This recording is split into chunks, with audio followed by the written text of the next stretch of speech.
Oke, bismillahirrahmanirrahim. Assalamualaikum warahmatullahi wabarakatuh.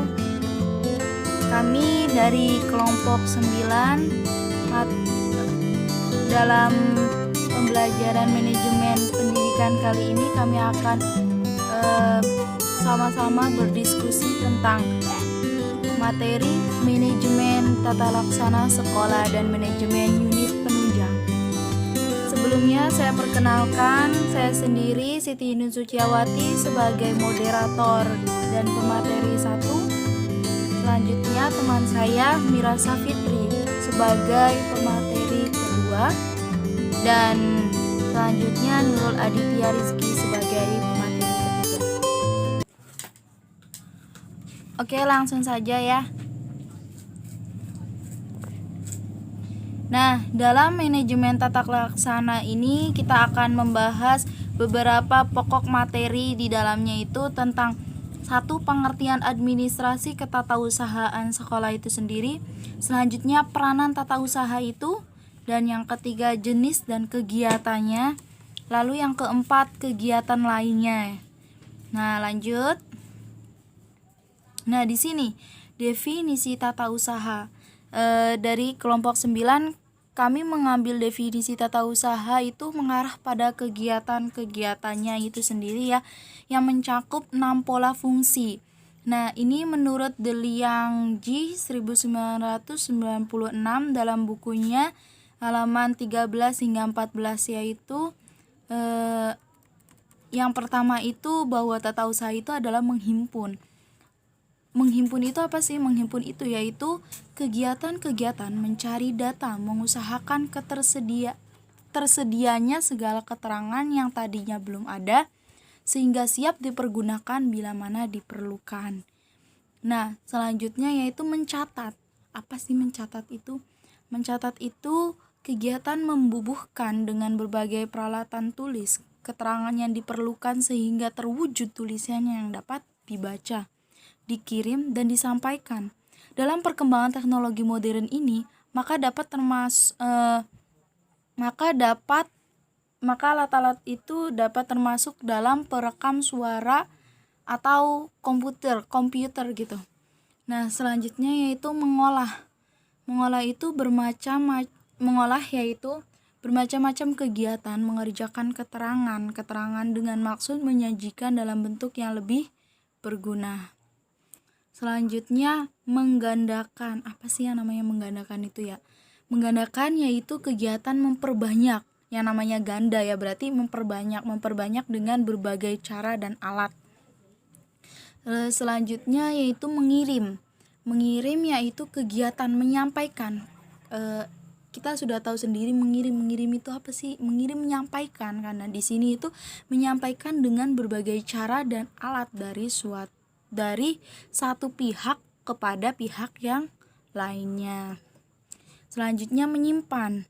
Menyimpan itu kalian pasti sudah tahu menyimpan itu apa sih? Menyimpan itu meletakkan, menaruh. Nah, sama saja di sini juga artinya yaitu kegiatan menaruh dengan berbagai cara dan alat di tempat tertentu yang aman.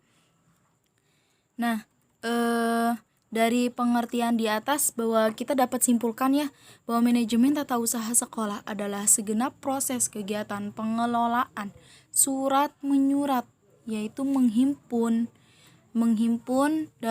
atau bisa dikatakan sebagai menerima, menghimpun atau menerima, mencatat, mengolah, menggandakan, mengirim, dan menyimpan semua bahan keterangan yang diperlukan oleh organisasi.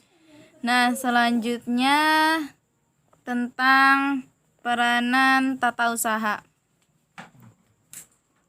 Ya, peranan tata usaha secara garis besarnya itu sebenarnya tata usaha itu mempunyai 3 pokok peranan ya. Yang pertama itu melayani, yang kedua itu menyediakan, dan yang ketiga itu membantu. Nah, melayani di sini itu bahwa tata usaha sekolah itu melayani pelaksanaan pekerjaan-pekerjaan kooperatif untuk mencapai tujuan pendidikan sekolah. Nah, yang kedua yaitu menyediakannya di sini itu menyediakan keterangan-keterangan bagi kepala sekolah untuk membuat keputusan atau melakukan tindakan yang tepat. Selanjutnya yang ketiga, membantu kelancaran perkembangan pendidikan sekolah secara keseluruhan. Oke, selanjutnya yaitu tentang jenis-jenis, yaitu lanjut ke jenis kegiatan ketatausahaan, jenis-jenis kegiatan dan tugas ketatausahaan yang ada di sekolah.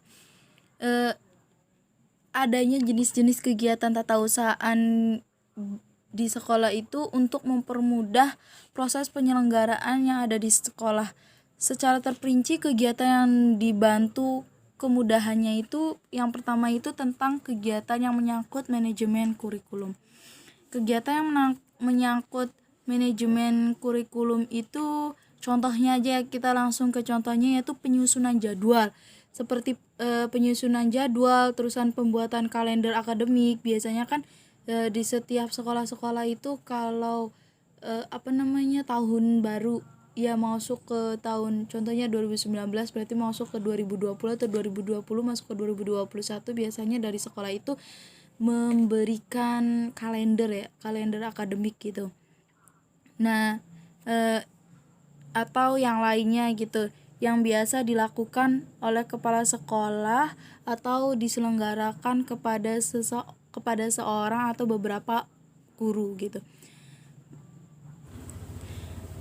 Berarti kalau diartikannya bahwa manajemen kurikulum itu adalah segala proses penyelenggaraan yang bertujuan memperlancar pelaksanaan proses belajar mengajar agar efektif dan efisien. Nah, selanjutnya yaitu kegiatan apa sih yang dapat dibantu kemudahannya gitu.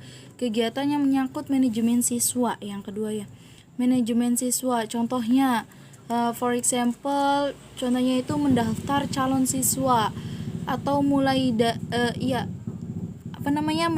calon siswa mulai dari pengadaan formulir, terusan mengisi buku induk dan buku clipper gitu, mengurus dan mengatur waktu-waktu jika ada pemindahan siswa atau pemasukan siswa baru gitu.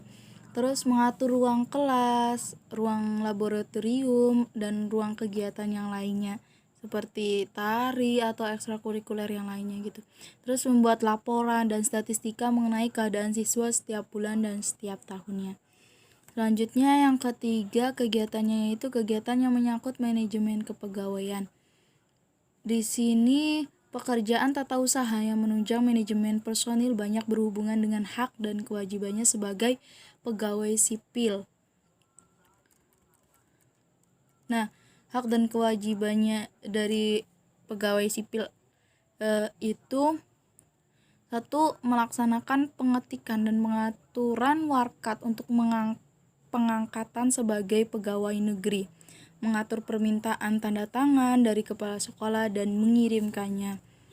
Yang kedua, membantu memperbanyak salinan surat-surat keputusan serta lampiran-lampiran yang dibutuhkan untuk pengurusan kenaikan pangkat, penggunaan hak cuti atau pensiun. Yang ketiga, menyiapkan, menyimpan dan mengisi kartu pegawai. Terus yang keempat, menyiapkan belangko-belangko presensi pegawai. Yang kelima, membantu kepala sekolah dalam membuat laporan statistik keadaan pegawai edukatif dan administratif. Yang keenam, mengerjakan tugas-tugas lain baik bersifat rutin maupun insidental. Nah, selanjutnya yang keempat, yaitu kegiatan yang mengenai penataan inventaris sekolah. Kegiatan yang mengenai penataan inventaris sekolah itu yang pertama itu pekerjaan inventaris itu sebenarnya menyangkut bagian manajemen sarana gitu, yaitu contohnya mencatat keluar masuknya barang, pemeliharaan dan penyimpanannya. Pekerjaan ketatausahaan yang menyangkut penataan inventaris ini itu juga contohnya seperti pencatatan masuknya barang-barang, member label dan nomor inventaris dan mengklasifikasikannya. Lalu yang kedua, pencatatan keluarnya barang-barang.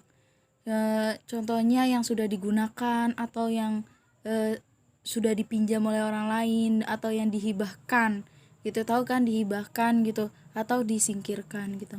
Selanjutnya yang kelima yaitu kegiatan yang menunjang penataan keuangan. Bermacam-macam bendahara yang ada mengerjakan administrasi keuangan, ya kan. Bendahara negara yang diangkat dan ditetapkan dengan surat keputusan mempunyai tugas menerima, membagikan, dan mempertanggungjawabkan. Nah, yang dimaksudnya itu yaitu adalah bendahara yang mengurusi gaji pegawai, mengurusi uang otoritas UDP gitu. Uang otoritas atau uang yang dipertanggungjawabkan, proses pengajuan permintaannya sampai dengan proses pengambilan. Selanjutnya itu yang keenam, yaitu kegiatan yang mengenai pekerjaan surat menyurat atau penataan surat menyurat. Surat itu memang sebagai surat itu memegang sebuah peranan penting dalam organisasi sekolah, karena bahwa surat itu ternyata bukan hanya sebagai alat tata usaha saja, melainkan juga berfungsi sebagai alat dan bukti komunikasi atau informasi, ya kan. Nah, dalam kegiatan yang mengenai pekerjaan surat menyurat di sini itu, kegiatan yang dilakukan dalam penataan surat menyurat itu yang pertama itu tentang pengurusan surat. Pengurusan surat ini dapat dibagi ke dalam dua kelompok ya. Yang pertama itu pengurusan dilihat dari surat yang masuk atau bisa dikatakan sebagai agenda. Nah, terusan yaitu yang dilihat dari surat yang masuk atau agenda, terus menyimpan surat atau bisa dikatakan sebagai kearsipan. Nah, untuk menyimpan surat itu kearsipan, dan pengurusan surat-surat keluar. Surat yang keluar itu adalah pengarsipan. Awas ya, beda ya. Kalau kearsipan itu menyimpan surat, pengurusan yang dilihat dari surat yang disimpan atau menyimpan surat atau bisa dikatakan sebagai kearsipan. Kalau pengurusan surat-surat keluar yaitu pengarsipan. Lalu dari pengurusan surat itu ya, kelompok yang kedua itu dilihat dari peranan petugas tata usaha sekolah atau bisa dikenal sebagai petugas penghimpun, penerima penyortir, pencatat, pengarah, pengolah, dan panitia pengarsipan. Nah, pembagian tugas penerima, penyortir, pencatat, pengarah, pengolah, dan pinata berkas secara umum dalam mengurus surat masuk diatur diantaranya itu pembagian tugas penerima, penyortir, pencatat, pengarah, pengolah, dan pinata berkas secara umum dalam mengurus surat masuk diatur sebagai berikut nih ya. Yang pertama itu tentang penerima surat, penyortir surat, lalu mencatat surat, nah terus pengarah, terusan pengolah, penata arsip surat itu sendiri.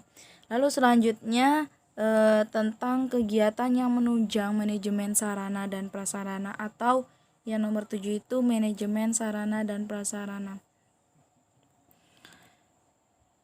Dalam kegiatan tata usaha yang menyangkut administrasi sarana yang sebenarnya itu sebagian besar telah berhubungan dengan ketatausahaan yang mengenai inventarisasi. Di samping penataan inventaris, tata usaha yang lain itu adalah ketatausahaan yang mengenai perencanaan, pengadaan yang dimulai dari mendaftar alat atau sarana, menyeleksi dan mendaftarkan kebutuhan. Selain kegiatan yang telah disebutkan yang tadi Indun tadi sebutkan kegiatannya itu Yang berhubungan dengan bidang tata usaha sekolah, masih ada satu kegiatan lain, yaitu kegiatan yang menunjang pengaturan tata ruang kantor, termasuk juga halaman dan ruang-ruang lain. Kegiatan ini kadang-kadang disatukan dengan kegiatan sarana dan prasarana. Nah, kegiatan terakhir ini hampir seluruhnya dikerjakan oleh para pekerja atau pesuruh. Atau bisa itu tuh mamang kebun gitu tuh, atau yang biasa bersih-bersih gitu. Nah, kegiatannya itu meliputi menjaga kebersihan ruangan, tuh kan betul. Terusan menjaga keamanan, terus mengurus kebun, mengedarkan surat edaran atau pengumuman sekolah, terus menyediakan minuman bagi pegawai dan tamu. Nah, selanjutnya yang ke-8 yaitu tentang kegiatan yang menunjang hubungan sekolah dengan masyarakat atau manajemen hubungan sekolah dengan masyarakat. Dalam manajemen hubungan sekolah dengan masyarakat atau publikasi sekolah itu dapat dibedakan menjadi dua, yaitu ada yang internal, ada yang di dalam atau eksternal atau yang di luar gitu. Hubungan sekolah dengan masyarakat internal itu meliputi contohnya unsur-unsur kepala sekolah, guru, terus siswa, pegawai. Nah, sedangkan hubungan sekolah dengan masyarakat yang internal ini mengutamakan hubungan sekolah sedangkan hubungan sekolah dengan masyarakat eksternal itu mengutamakan hubungan sekolah dengan orang tua siswa gitu sebagai dewan sekolah dan masyarakat pada umumnya. Hubungan sekolah dengan masyarakat yang mencakup hubungan sekolah dengan sekolah lain, sekolah dengan pemerintah setempat, sekolah dengan instansi lain, sekolah dengan masyarakat pada umumnya, dan hubungannya pada umumnya merupakan hubungan kerjasama yang mendatangkan perbaikan serta kemajuan dari semua pihak gitu. Jenis kegiatannya ya, jenis kegiatan hubungan sekolah dengan masyarakat itu kegiatan eksternalnya itu seperti indirect art, itu seperti informasi lewat televisi, penyebaran informasi lewat radio gitu, pameran sekolah, penerbitan majalah, buletin sekolah gitu. Terus direct art itu seperti contohnya konsultasi dengan tokoh masyarakat, terus rapat bersama dengan komite sekolah, melayani kunjungan tamu dan sebagainya. Lalu kegiatan internalnya itu contohnya sasarannya itu di sini adalah warga sekolah yang bersangkutan seperti ya pendidik, karyawan, peserta didik atau siswa. Kegiatannya itu seperti ya sama aja indirect art, tapi di sini kan kegiatannya internal. Contohnya itu yang kegiatan internalnya itu pemasangan iklan atau pemberitahuan khusus melalui massa media atau kegiatan pentas seni gitu. Terus direct art itu seperti rapat dewan guru, upacara sekolah, karya wisata atau rekreasi bersama, dan penjelasan pada berbagai kesempatan. Ya, selanjutnya yaitu tentang tugas TU atau tata usaha. Sebenarnya kita itu sebenarnya biasanya itu pekerjaan itu ditentukannya itu dari sebuah pengalaman kan, pengalaman dan sertifikasi pendidikan atau ijazahnya. Ketika kita lulusan dari matematika, contohnya matematika, nah mungkin gak kita daftar pekerjaannya itu sebagai dokter atau sebagai contohnya perawatan gitu kan, enggak ya, karena pengalaman kita itu bukan pengalaman membedah atau pengalaman observasi tentang masalah biologi gitu. Nah, biasanya itu di tugas-tugas TU ini juga yaitu mereka bekerja pada disiplin ilmu mereka masing-masing. Jadi sebenarnya di TU di Indonesia ini di tampaknya itu harus bisa bekerja di semua bidang. Coba aja kita bisa lihat TU itu biasanya dapat membantu proses belajar mengajar kan. Terusan urusan kesiswaan, biasanya itu kan ke TU. Terusan peralatan sekolah, coba tanyakan ke TU. Terusan urusan infrastruktur sekolah, terusan masalah keuangan, biasanya itu TU biasanya itu kita sangkut pautkan kepada TU gitu. Nah, dari Mill dan Standingford menyebutkan 8 tugas administrasi, yaitu dari tugas TU itu yaitu menulis, membaca, menyalin atau menggandakan, menghitung, memeriksa, memilah, menyimpan, dan menyusun indeks, lalu melakukan komunikasi atau lisan, dan bisa juga komunikasinya itu sebagai tertulis gitu. Selanjutnya tugas ketatausahaan lainnya. Di samping ketatausahaan yang menyangkut pekerjaan administrasi dan surat menyurat, masih ada lagi ketatausahaan lain yang diperlukan di sekolah. Nah, seperti daftar hadir pegawai. Nah, daftar hadir ini merupakan alat untuk mengetahui kerajinan atau kedisiplinan pegawai. Coba aja kita bayangkan kalau di setiap pekerjaan tidak terdapat daftar hadirnya, mereka hadir atau datang di tempat pekerjaannya dengan seenaknya kan. Berarti itu tidak membuat pegawainya itu disiplin gitu. Terusan kerajinannya dia itu dalam waktu dia itu kalau masuk kan contoh jam 7, lalu dia jam 7. Nah, bisa jadi dia pulang karena tidak setelah yang penting kita daftar hadir dulu gitu. Terusan kita pulang lagi baru kita masuk ke sekolah, kan ada yang kayak gitu. Nah, itu kan tidak mengetahui kerajinannya gitu. Nah, baik itu edukatif maupun administratif. Lalu buku piket. Nah, selain buku daftar hadir, perlu juga di sekolah disediakan buku piket. Buku ini diisi oleh guru piket agar kejadian demi kejadian yang muncul tiap hari dapat diketahui oleh semua guru yang bekerja di sekolah. Yang terutama itu adalah kepala sekolah. Contohnya ada yang terlambat atau yang memakai seragam yang tidak lengkap, contohnya tidak ada dasi atau topi gitu ya. Terus yang ketiga yaitu buku notulen, itu bukan noyulen tapi notulen rapat sekolah. Rapat sekolah itu merupakan momentum paling penting yang tidak dapat diabaikan ya. Hal yang dibicarakan dalam rapat serta keputusannya itu harus dituliskan dalam bentuk notulen rapat. Kenapa harus ditulis? Karena itu sebagai perjanjian. Jika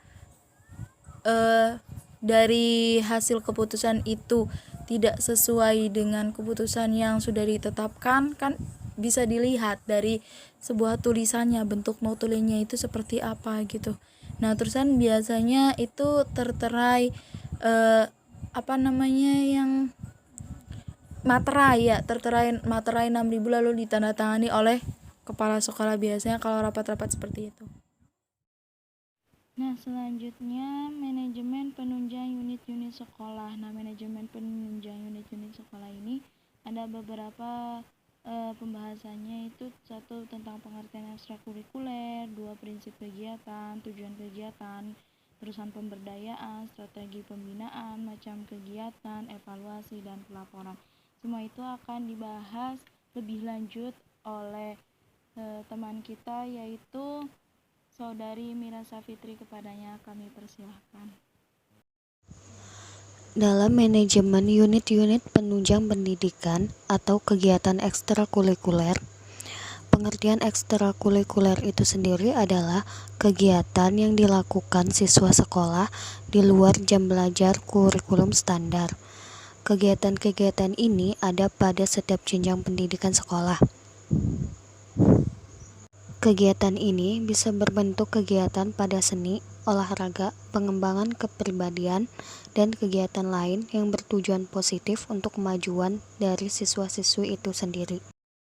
Selanjutnya, tentang prinsip kegiatan ekstrakurikuler.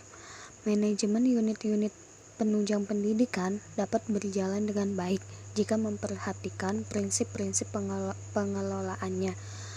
Prinsip-prinsip tersebut diantaranya yaitu yang pertama individual, yaitu prinsip kegiatan ekstrakurikuler yang sesuai dengan potensi, bakat, dan minat peserta didik masing-masing. Yang kedua, pilihan, yaitu prinsip kegiatan yang sesuai dengan keinginan dan diikuti secara sukarela oleh peserta didik. Yang ketiga, keterlibatan aktif, yaitu prinsip kegiatan ekstrakurikuler yang menuntut keikutsertaan peserta didik secara penuh. Yang keempat, menyenangkan, yaitu prinsip kegiatan dalam suasana yang disukai dan menggembirakan peserta didik. Yang kelima, etos kerja, yaitu prinsip kegiatan yang membangun semangat peserta didik untuk bekerja dengan baik dan berhasil. Yang keenam, kemanfaatan sosial, yaitu prinsip kegiatan yang dilaksanakan untuk kepentingan masyarakat sosial. Tujuan kegiatan ekstrakurikuler. Dalam kegiatan pembelajaran dan pengajaran di luar kelas, ekstrakurikuler bertujuan untuk yang pertama, meningkatkan kemampuan siswa yang beraspek kognitif, afektif, dan psikomotor. Yang kedua, mengembangkan minat dan bakat, khususnya dalam upaya pembinaan pribadi menuju pembinaan manusia seutuhnya yang positif. Yang ketiga, membedakan hubungan pelajaran satu dengan pelajaran lainnya. Yang keempat, mengokohkan eksistensi eskul sebagai wadah pembentukan dan pengembangan bakat dan potensi siswa di luar akademik. Yang kelima, menjadikan eskul sebagai salah satu sumber raihan prestasi sekolah. Yang keenam, menjadikan eskul di samping sebagai wadah bagi perintisan prestasi siswa khususnya, juga sebagai wadah pengembangan kepribadian seperti kepercayaan diri. Berdasarkan tujuan tersebut, dapat diambil kesimpulan bahwa ekstrakurikuler merupakan bagian program pembinaan kesiswaan yang termasuk kelompok bidang peningkatan mutu pendidikan. Artinya, kegiatan ekstrakurikuler dirancang dalam rangka meningkatkan mutu pendidikan di sekolah, yang memperkuat penguasaan kompetensi dan memperkaya pengalaman belajar peserta didik melalui kegiatan di luar jam pelajaran. Selanjutnya, pemberdayaan ekstrakurikuler. Ada beberapa langkah yang dilakukan untuk memberdayakan kegiatan ekstrakurikuler, di antaranya yang pertama, adanya dana yang memadai. Pihak sekolah mempunyai dana memadai untuk melaksanakan kegiatan ekstrakurikuler, di mana jumlah dana itu tentu saja disesuaikan dengan jumlah ekstrakurikuler yang dibuka dan pelatih yang akan didatangkan. Yang kedua, adanya fasilitas. Fasilitas dan alat penunjang latihan wajib dicukupi. Contohnya saja, jangan sampai terdapat 10 siswa mengikuti ekstrakurikuler seni petik gitar, sementara gitar yang tersedia hanya 1 atau 2. Itu pun sudah rusak. Yang ketiga, mencari tahu minat, bakat, serta kemampuan siswa. Sejak awal, pihak sekolah mencari tahu bakat, minat, dan kemampuan masing-masing siswa. Jika bakat dasar anak didik sudah diketahui, pihak sekolah mengarahkan siswa agar memilih salah satu ekstrakurikuler yang disukai sesuai bakat dan minatnya. Yang keempat, membuat silabus atau kurikulum. Pihak sekolah menyusun kurikulum atau silabus kegiatan ekstrakurikuler agar jelas tujuan, proses, target, dan evaluasinya. Yang kelima, adanya perekrutan tenaga pelatih, di mana perekrutan tenaga pelatih ini harus benar-benar selektif. Jika menginginkan hasil yang baik, tidak ada istilah pemerataan tugas guru untuk pengelola ekstrakurikuler. Yang keenam, adanya proses yang baik, di mana suatu proses yang baik merupakan awal keberhasilan. Siswa berpotensi di bawah asuhan pelatih yang mumpuni akan sangat mudah berhasil jika proses kegiatan ekstrakurikuler berjalan menyenangkan, mengasyikkan, dan mencerdaskan. Yang ketujuh, adanya kerjasama antar sekolah. Dan terakhir, adanya fasilitas untuk perlombaan, di mana pihak sekolah wajib memfasilitasi siswanya untuk unjuk gigi di setiap perlombaan, baik di tingkat kabupaten, kota, provinsi, maupun nasional. Selanjutnya, tentang strategi pembinaan. Kegiatan ekstrakurikuler di sekolah perlu didukung oleh penggunaan strategi yang relevan dengan situasi dan kondisi sekolah serta perkembangan peserta didiknya. Pemilihan dan penggunaan suatu strategi pembinaan akan sangat bergantung kepada faktor penentu, diantaranya yaitu pemahaman pendidik terhadap kondisi objektif siswa, tingkat penguasaan kompetensi pendidik, tujuan yang akan dicapai, proses pelaksanaan yang direncanakan, materi kegiatan yang dikembangkan, dan dukungan kelembagaan sekolah, baik berupa tenaga, dana, maupun sarana prasarana. Adapun strategi pembinaan di sekolah dapat ditempuh dalam bentuk kegiatan sebagai berikut. Yang pertama, lokakarya kegiatan kesiswaan, di mana strategi ini lazim diselenggarakan pada awal tahun pelajaran atau di antara senggang semester, yang terutama ditujukan untuk memadukan program yang bersifat akademik dan non-akademik sebagai bagian yang tidak terpisahkan dalam keseluruhan program pendidikan di sekolah. Yang kedua, pengembangan kelompok bakat minat, di mana strategi ini ditujukan untuk menyalurkan potensi peserta didik sekolah yang cenderung suka hidup berkelompok dengan teman sebayanya, yang berbakat, berminat, dan bercita-cita yang sejenis. Strategi pengembangan kelompok ini meliputi pembentukan klub olahraga siswa, klub bakat, minat, dan kreativitas dalam bidang ilmu pengetahuan, teknologi, dan seni, pedoman etika, tata tertib, dan tata kehidupan sosial di sekolah, kelompok palang merah remaja, dan sebagainya. Yang ketiga, pendidikan kecakapan hidup, di mana strategi ini dapat ditempuh oleh sekolah dalam rangka membekali siswa dengan kemampuan dan kesanggupan untuk mengatasi persoalan kehidupan, baik dalam hubungannya dengan Tuhan Yang Maha Esa, diri sendiri, sesama, lingkungan, maupun masa depannya. Yang keempat, perlombaan atau pertandingan. Dalam menyelenggarakan pengembangan karakter peserta didik dapat ditempuh strategi perlombaan. Strategi ini ditempuh guna menyediakan wahana belajar berkompetisi secara sehat, memperluas pergaulan, dan meningkatkan kemampuan dalam bidang ilmu pengetahuan, teknologi, dan seni. Contohnya, perlombaan Olimpiade Sains Nasional, dan lain sebagainya. Yang kelima, pembinaan lingkungan sekolah, di mana strategi ini diselenggarakan dalam rangka mengukuhkan sekolah sebagai lembaga pendidikan yang mengembangkan perilaku dan pola hidup sehat kepada warganya. Contohnya yaitu Adiwiyata. Oke, selanjutnya itu macam kegiatan ekstrakurikuler, diantaranya ada OSIS, keagamaan, pramuka sekolah, olahraga, dan majalah sekolah, PMR atau Palang Merah Remaja. Semua itu akan dibahas lebih lanjut oleh pemateri ketiga, yaitu saudari kita yang bernama Nurul Rizky Aditya. Kepadanya kami persilahkan.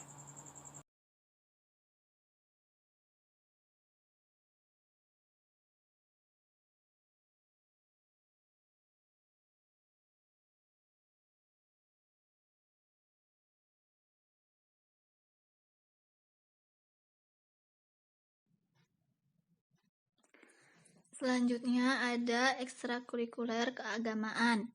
Salah satu kegiatan yang memiliki peran sentral dalam peningkatan kepribadian siswa. Kegiatan ekskul keagamaan ini ada 5. Yang pertama, diskusi keagamaan, kesenian, pesantren kilat, Tafakur Alam, dan majalah dinding Islami. Diskusi keagamaan merupakan kegiatan yang bertujuan memberi wawasan tentang agama, seperti pengetahuan masalah-masalah agama dan cara menyelesaikan masalah agama. Yang kedua, kesenian. Kegiatan ini berupa seni baca Al-Quran, agar siswa mengerti mengenai kunci lagu-lagu tilawatil Al-Quran dan prakteknya. Ada lagi qasidah dan nasyid, serta yang ketiga kaligrafi. Terus yang ketiga itu ada pesantren kilat. Maksudnya adalah kajian dasar Islam dalam jangka waktu tertentu antara 2 sampai 5 hari tergantung situasi dan kondisi. Yang keempat, tafakur alam. Tafakur alam ini kegiatan yang bertujuan untuk menyegarkan kembali jiwa yang penat sambil menghayati kebesaran penciptaan Allah Subhanahu wa taala. Biasanya berlangsung 1 sampai 3 hari dan diadakan di luar kota. Yang kelima, majalah dinding Islami. Kegiatan ini memiliki 2 fungsi. Yang pertama, sebagai wahana informasi keislaman, dan yang kedua, pusat informasi kegiatan Islam, baik internal sekolah maupun eksternal. Agar efektif, hendaknya yang singkat, padat, informatif, dan aktual. Nah, kemudian ada ekstrakurikuler pramuka sekolah. Esensi pramuka adalah pengayaan budi pekerti. Pramuka tidak hanya mengajarkan tali temali dan cara mendirikan kemah saja. Ilmu sebenarnya adalah bagaimana manusia saling bekerja sama, memahami, membina kreativitas, keberanian, moral, dan beriktikat baik.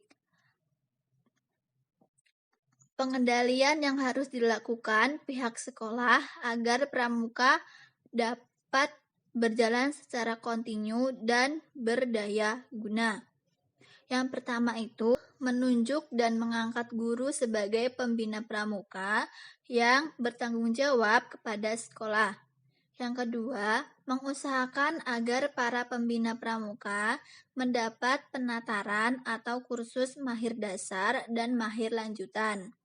Yang ketiga, melakukan koordinasi dengan kuartir daerah pramuka atau kuartir cabang untuk membentuk gugus depan di sekolah.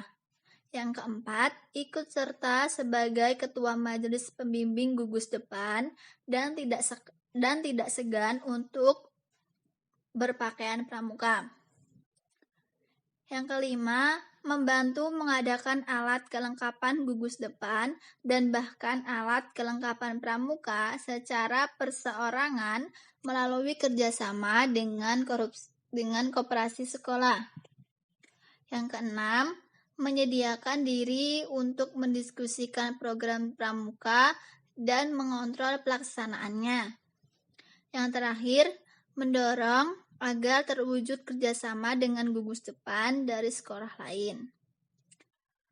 Kemudian ada ekstrakurikuler olahraga dan kesenian. Di bidang ini tuh sebenarnya sudah diselenggarakan dalam bentuk bidang studi yang disediakan jam pelajaran khusus. Namun, mewujudkan kedua bidang tersebut di luar jam pelajaran, setiap kepala sekolah sebagai pimpinan perlu menaruh perhatian, meskipun secara pribadi kurang tertarik pada salah satu atau kedua bidang tersebut. Nah, perlu adanya pengendalian pelaksanaannya. Yang pertama itu, menunjukkan dan mengangkat guru sebagai penanggung jawab pelaksanaan yang bertanggung jawab kepada kepala sekolah. Yang kedua, mengusahakan agar para guru yang bersangkutan mendapat kesempatan mengikuti penataran atau kursus mengenai bidang tersebut. Yang ketiga, membantu mengadakan alat kelengkapan yang perlu dilakukan agar kegiatan dapat dimanfaatkan dengan baik. Kemudian ada ekstrakurikuler majalah sekolah. Nah, majalah sekolah ini tuh dapat memuat berbagai karya siswa berupa prosa atau puisi dan berita-berita mengenai kehidupan di sekolah. Selain itu, majalah sekolah juga dapat digunakan sebagai untuk memuat aspirasi siswa, memberikan wadah kepada siswa untuk berekspresi. Nah, kemudian dalam majalah sekolah itu setidaknya memberikan eksistensi dan manfaat yang memuat 3E dan 1E, yaitu edukatif, ekspresif, entertainment, dan informatif. Edukatif maksudnya, majalah dinding itu memberikan nilai pendidikan. Nah, ekspresif berarti mengekspresikan perasaan murid-murid melalui majalah tersebut. Biasanya, majalah sekolah yang baik harus bisa menjadi tempat untuk menampung aspirasi para siswa. Nah, terus yang ketiga ada entertainment. Majalah sekolah harus bisa menghibur pembacanya. Aspek ini biasanya dipengaruhi oleh artikel, desain, ilustrasi, dan lain-lain. Dan yang terakhir itu informatif. Majalah sekolah adalah bagian dari media cetak, maka harus informatif, minimal tentang keadaan sekolah. Jadi, majalah sekolah ini memungkinkan berlangsungnya komunikasi tertulis untuk menunjang seluruh program sekolah dalam melaksanakan tugas-tugas yang dipercayakan kepada lembaga tersebut. Yang terakhir ada ekstrakurikuler Palang Merah Remaja. Nah, PMR ini merupakan sebuah wadah atau organisasi pelajaran yang mempunyai tugas dan tanggung jawab untuk melakukan pelayanan-pelayanan kesehatan dan medis terhadap para korban atau pasien yang membutuhkan pertolongan, baik di lingkungan internal sekolah maupun yang berbeda di sekitarnya. Peran dan fungsi organisasi ini juga sama dengan PMI atau Palang Merah Indonesia. Dan dalam banyak hal, PMR bekerja sama dengan PMI untuk mengembangkan program-program pelayanan kesehatan dan medis kepada masyarakat. Nah, di dalam PMR ini ada 4 fungsi manajemen yang dapat diterapkan. Yang pertama ada fungsi perencanaan, meliputi penyusunan program-program kegiatan, jadwal latihan, dan tata tertib yang disusun oleh anggota PMR sendiri dengan bimbingan dari pembina dan korbit PMR. Yang kedua, ada fungsi pengorganisasian, adanya struktur organisasi PMR dan adanya pembagian tugas kepada anggotanya. Yang ketiga, fungsi penggerakan. Jadi, ada pembinaan dan pemberian motivasi kepada anggota dari pembina. Dan yang terakhir, yang keempat, fungsi pengawasan, meliputi tidak adanya prosedur dan kriteria khusus untuk mengukur keberhasilan dalam melakukan pengawasan. Pengawasan ini dilakukan pada kegiatan yang akan, sedang, dan telah berlangsung, dan dilakukan oleh tim pengawas. Kemudian ada tujuan adanya kegiatan PMR. Tujuan yang pertama, membentuk wadah di sekolah. Maksudnya, membentuk sebuah wadah di sekolah yang siap untuk terampil dalam melakukan pelayanan kesehatan medis terhadap masyarakat, khususnya untuk teman di sekolahnya. Yang kedua, membentuk mental dan karakter.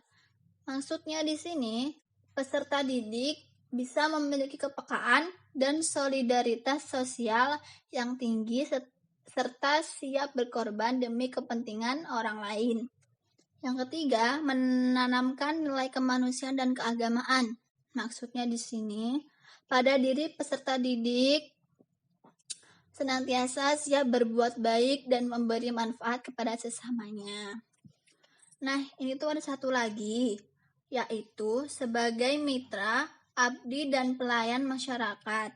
PMR bisa melakukan kegiatan kegiatan antara lain yang pertama, melayani masyarakat sekolah maupun masyarakat sekitar yang membutuhkan pertolongan pertama.